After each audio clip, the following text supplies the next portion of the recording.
Tunghayan naman natin ang mga balitang nakalap mula sa Luzon, Visayas at Mindanao. Mga ulat ng Brigada.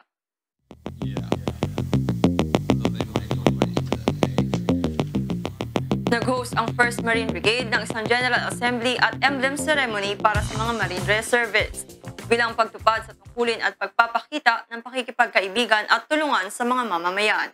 Para sa detalye ng balitang ito, narito si Private First Class Larry Soriano, Philippine Navy Marines. Ang 1st Marine Brigade sa pakikipagtulungan ng Office of Retirees and Service Affairs o MC9, Philippine Marine Corps at Naval Reserve Centers sa Western at Eastern Mindanao ay nag-organisa kamakailan ng 3 araw na event sa UP Maguindanao del Norte mula Pebrero 14 hanggang 16 taong kasalukuyan. Ang General Assembly ay isang napakalagang plataporma upang mapanatili ang kalaman ng mga reservists tungkol sa mga pag-unlad at ang pagplano sa inaharap ng Philippine Marine Corps na may kinalaman sa Reserve Force Development. Ang pangunahing focus ng komprehensibong pagpupulong na ito ay ang pagtaas ng moral ng mga Marine Reservists sa pamagitan ng masusing pagsusuri sa Marine Corps ethos. Binibigyang liwanag din sa mamamayan ang mga kasaysayan ng Philippine Marine Corps, military courtesy at disiplina, pati na rin ang tungkol sa uniforme, rango at mga insignia. Kasama rin sa kaganapan ang isang hands-on na pagsasanay at demonstrasyon ng PKT Tertia Kali.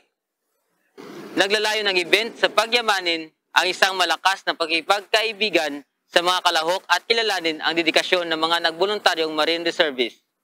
Highlight sa event na ito ang tradisyonal na pinning ceremony ng Philippine Marine Corps Emblem noong 17 ng Pebrero taong kasalukuyan sa headquarters ng 1st Marine Brigade sa Campiranon, Maguindanao del Norte.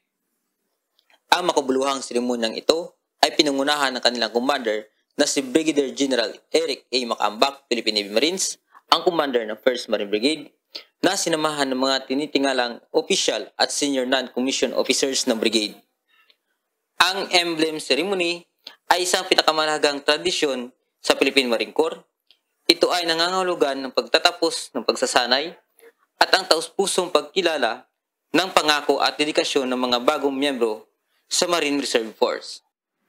Binigyan din ng kaganapan ang kalagahan ng pagkakaisa, disiplina at pagkamakabayan sa pagtataguyod ng ipinagmalaking tradisyon ng Philippine Marine Corps. Para sa mga ulat ng Brigada sa Mindanao, ako si Private First Class Larry Soriano, Philippine Navy Marines, tagapagbalitang mandirigma ng Marine Corps Public Affairs Office, at ito ang Balitang Mandirigma!